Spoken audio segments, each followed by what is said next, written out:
एका शेतात एक शेतकरी राहत होता. तो रोज आपल्या कोंबड्यांची काळजी घेत असे. त्याच्या अंगणात एक अशी कोंबडी होती की ती रोज सोन्याचं एक अंड द्यायची. शेतकरी ती अंडे बाजारात विकून खूप धनवान बनला होता. त्याच्याकडे खूप पैसा आला होता आणि सोन्याची अंडी देखील खूप साठली होती. पण हळूहळू त्याच्या मनात लोभ वाढू लागला. त्याला वाटलं, ही कोंबडी रोज एक सोन्याचं अंड देते तर तिच्या पोटात नक्कीच भरपूर सोने असणार. असा प्रश्न त्याच्या मनात रोज खेळू लागला. त्याला काय चैनच बसवेना.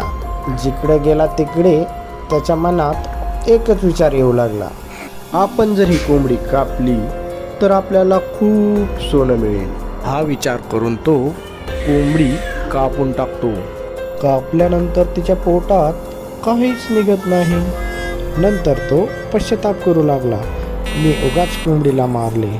आता मला जे सोन्याचे अंडे मिळत होते तेही मिळायचे नाही.